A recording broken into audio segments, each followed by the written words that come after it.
Today we will discuss the next part of the current electricity, that is the resistance and Ohm's law, and how resistance depends on different factors.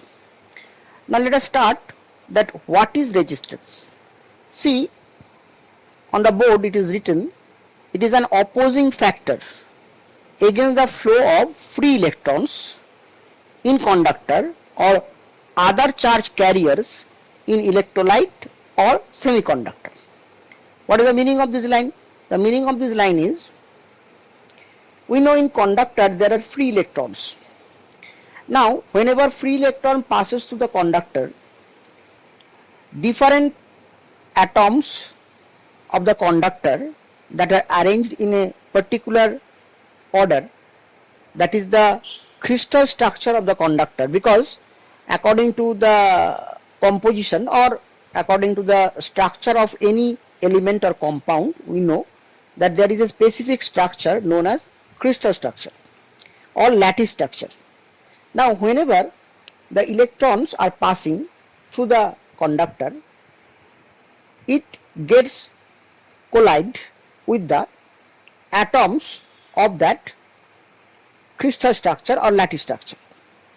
Now if the atoms are packed with a high density, that is packing density is high, then the rate of collision of electrons with the atoms more, then in that case resistance is also more. Now if the packing density is less, then electron can move with a less collision.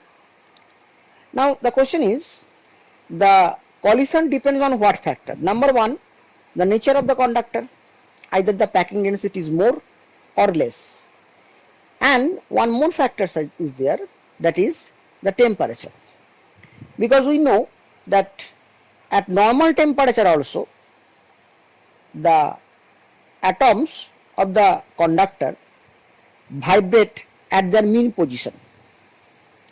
Actually, this is a part of small oscillation. Now, if the temperature is high, this vibration is also high, that is, they vibrate more violently, but they are not displaced from their mean position. They are at their mean position but vibrate at their mean position, either vertically or horizontally.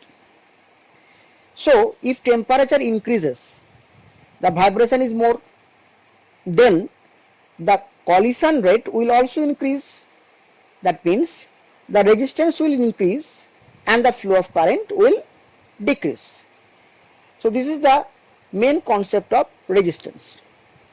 Now the question is, free electron is not only the charge carrier, because electrolyte is there, as I told earlier, semiconductor is there. So in that case, the free electrons are not the only charge carrier, and the charge carrier are holes and ions. So only difference is, in that case, that holes and ions gets collide with the atoms of that electrolyte or semiconductor. Clear? So this is the concept of resistance. Now how we express resistance? What is as a physical quantity? How we express resistance as a physical quantity? The answer is we express resistance as physical quantity according to Ohm's law. And remember, this Ohm's law is the main law of current electricity, because without Ohm's law you can't proceed in current electricity. Now what is the main statement of Ohm's law? Main statement of Ohm's law is, when temperature and other physical conditions are constant, the current flowing through any conductor is directly proportional to the potential difference at two ends of the conductor. That means current depends on potential difference. In short, I have written V. V is what? Not potential, it is potential difference. There is high potential minus low potential. So VA minus VB. If VA is high, VB is low, then VA minus VB is V. Very simple to understand. So I depends on V. That means I is dependent parameter and V is independent parameter according to ohms. But again, from the concept of maths, if y proportional to x, then x proportional to y. Very easy. So we can write that V proportional to y. Then if V proportional to I also, then V equal to one proportional constant will come, and that proportional constant according to ohms is resistance. That is V equal to IR, where R is the resistance. And for a particular conductor, if temperature and other physical conditions are constant, this value is constant. Now what do we mean by other physical conditions? Other physical conditions means, number 1, length of the conductor, number 2, area of the conductor, number 3, material of the conductor. So if these all are constant, then resistance of that conductor should be constant. So this is the concept of resistance according to Ohm's law. Now the question is, just now I told that resistance depends on what factors? Just now I told already there are 3 factors, mainly not 3 factors, actually 4 factors, but according to expression we relate with the 3 factors. Number 1 factor, length. Number 2, area. Area means what area? Area of cross section. Number 3, temperature. And number 4 is also there, that is the material of the conductor. Okay. Now how it depends? Number 1, if length is more, resistance should be more. Remember one thing, whenever in, not only in resistance, in physics, whenever any physical quantity depends on another physical quantity, then other physical quantity should be constant. That means when we are writing R proportional to L, then area is constant, temperature is constant, material is constant. When we are writing R inversely proportional to A, that is R proportional to 1 by A, then length is constant, temperature is constant, material is constant. Because resistance depends on 4 factors actually, total 4 factors, but in expression 3 factors. So if it depends on a particular one, then other 3 should be constant. That is the main funda. Then if I combine these two, R proportional to L and R proportional to 1 by A, then you are getting R proportional to L by A, compound variation. So again, when proportional sign becomes equal to, one constant will come, and that constant is known as resistivity, not resistance, resistivity. That is also a property, that is rho, denoted as rho. Now the question is, this resistivity is what? Resistivity means what? The answer is, resistivity is, the definition is, for a unit length, unit area conductor, resistivity is equal to resistance of the conductor. How? Very easy. Let L equal to 1, that is length is unit. Let A equal to 1, that is area of cross section is also unit. Then R equal to rho, that is resistance equal to resistivity. So it is the definition of resistivity. But now the question is, does resistance, that this resistivity depends on length, area? Answer is no. Resistance depends on length, resistance depends on area, but resistivity never depends on length or area, because it is the intrinsic parameter, internal parameter of its own. Of its own means of the conductor. Maybe electrolytes or semiconductor also. Now resistivity depends on the material of the conductor and one more, that is temperature. So resistivity depends on these 2 factors. Now the question is, how resistance, before going to resistivity, how resistance depends on temperature? The answer is, there are 3 different, I don't tell types, 3 different category for conductor, for semiconductor, and for some alloy. First come to conductor. Generally, for all conductor, when temperature increases, resistance also increases. Now, that is directly proportional. Now, how it depends? The answer is, we should know one thing, that is temperature coefficient of resistance. Now, what does it mean?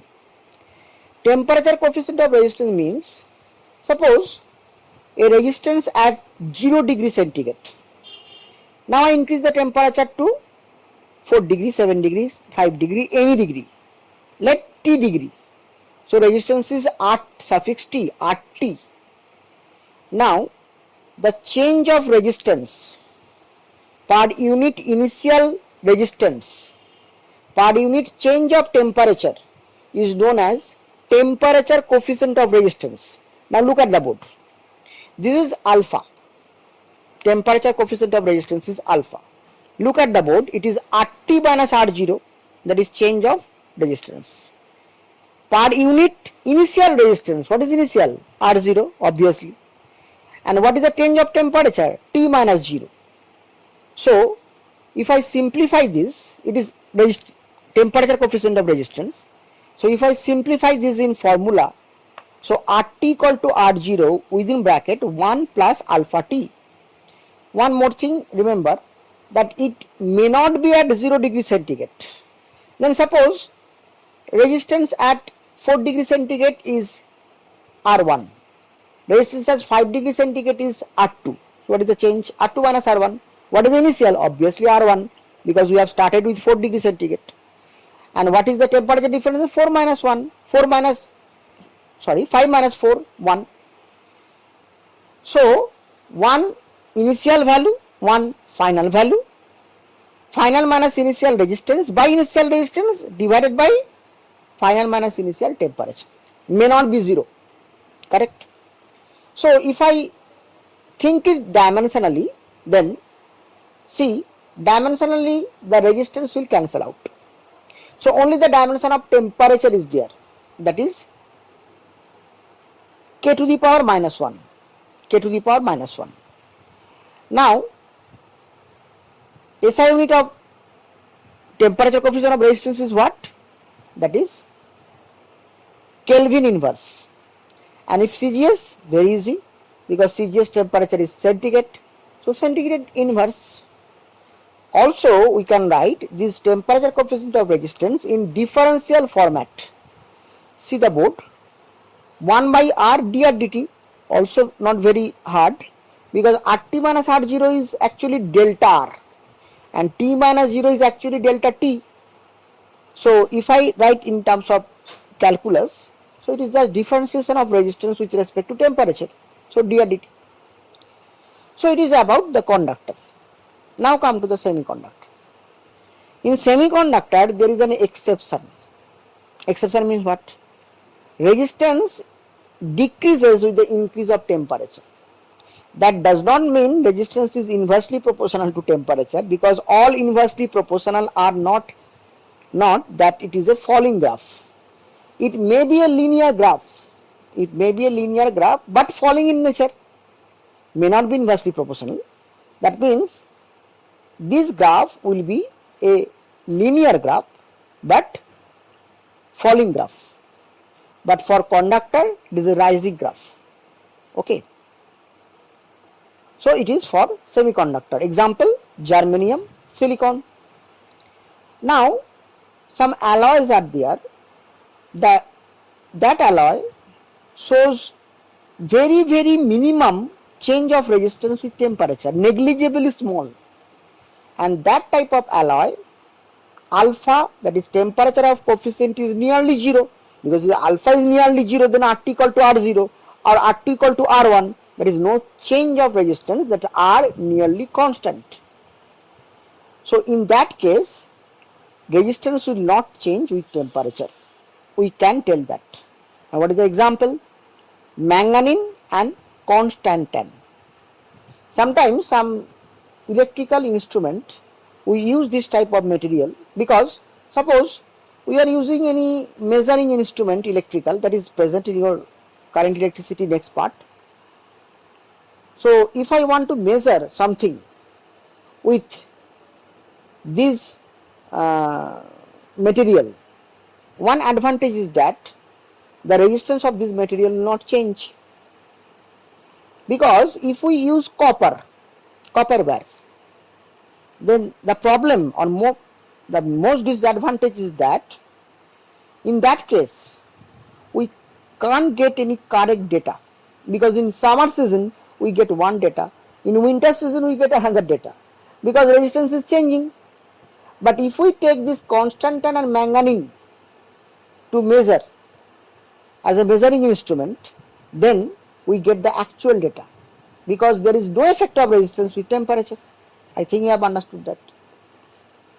Okay, so this is the entire concept of resistance.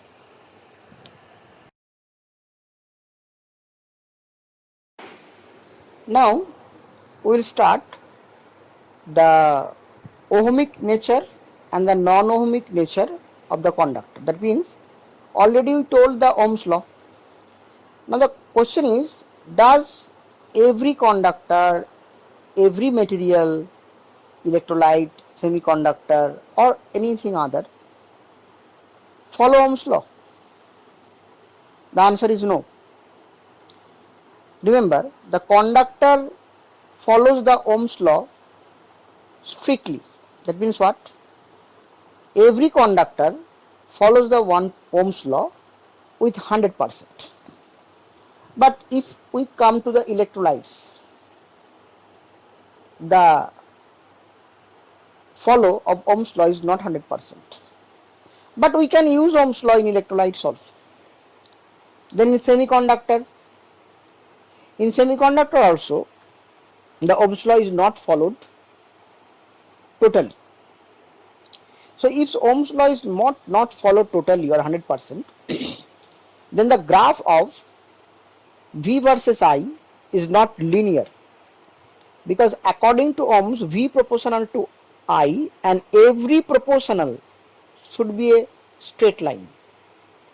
Every proportional, whenever Y proportional to X, it should be a straight line. But in other cases, suppose x square, x cube or 1 by x or anything, it should be a non-linear. Whenever the power increases, then it becomes non-linearity, and that is non-ohmic conductor. So in the next part, where I have written non-ohmic, I have shown two graphs of V versus I. Both are non-linear, maybe increasing continuously, rapidly, or maybe first increasing then increases slow, increasing but at a slow rate. So any type of nonlinear graph, VI graph, is considered as non-ohmic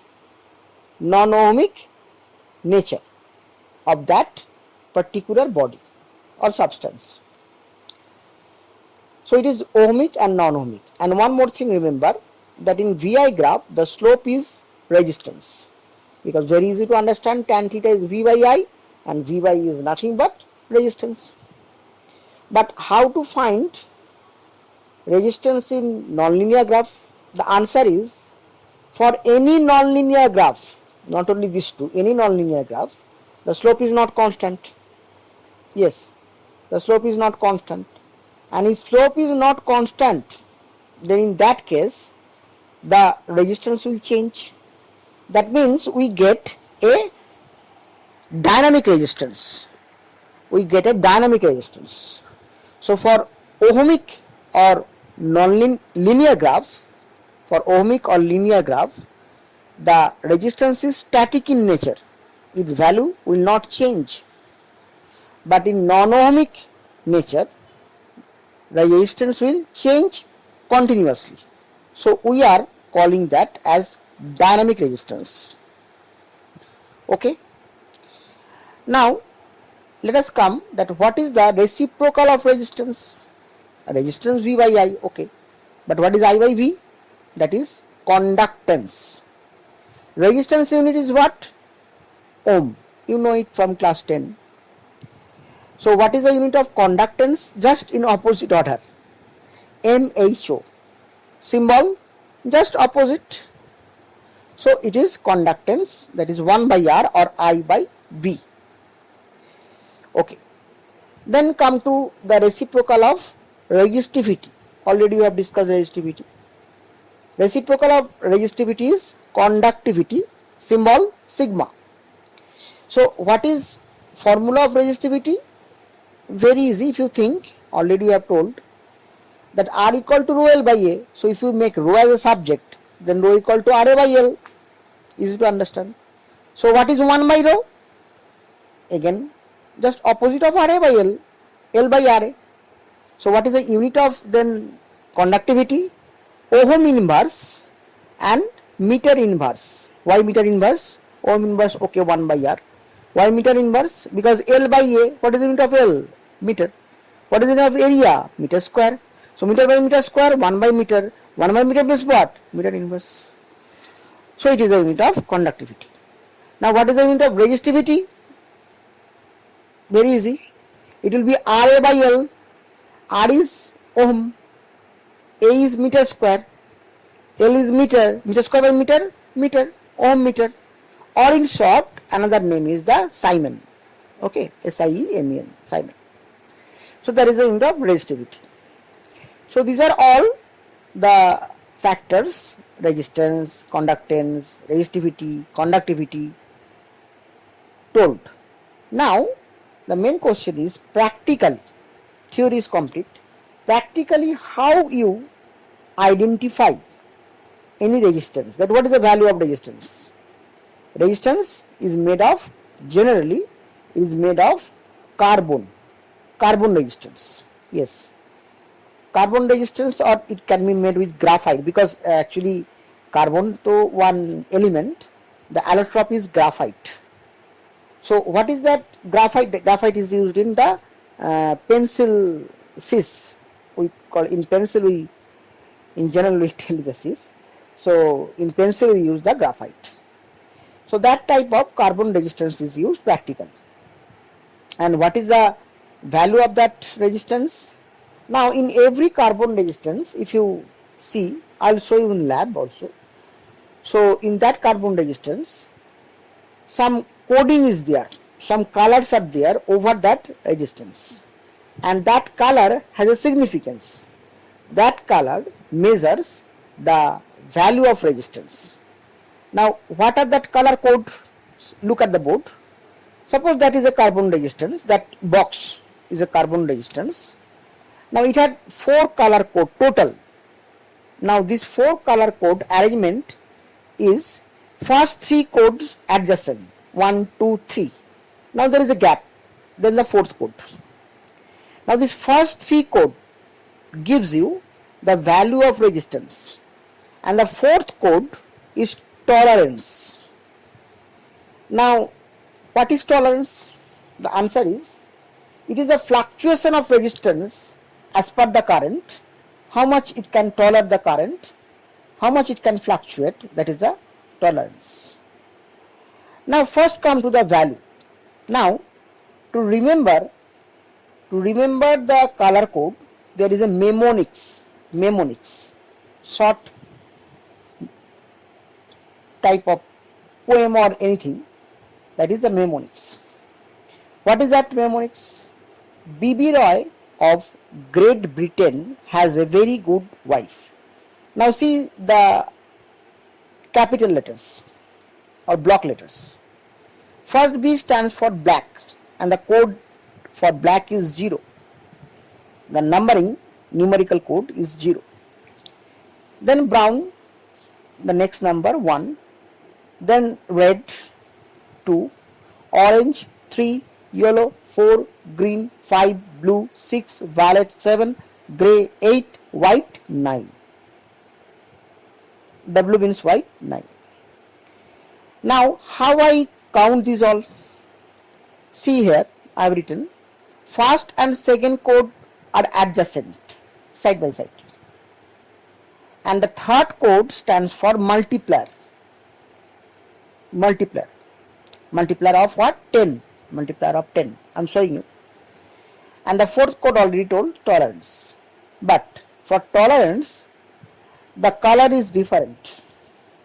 For fourth code, the color codings are golden, which stands for plus minus 5% tolerance, silver plus minus 10%, no color plus minus 15%, sometimes white, very rare, plus minus 20%. Now let us give one example, because without example you can't remember this mnemonics or anything, any code. Come to example 1. Look at the board. Suppose for a particular resistance the color code is red, green, yellow, golden. Now what is for red? 2. Put 2. Green, what is the coding of green? See the board? 5. So 2, 5, 25. Then yellow is what? 4, but it is multiplier, remember. So 10 to the power 4. So what is the value of resistance? 25 in 10 to the power 4 ohms.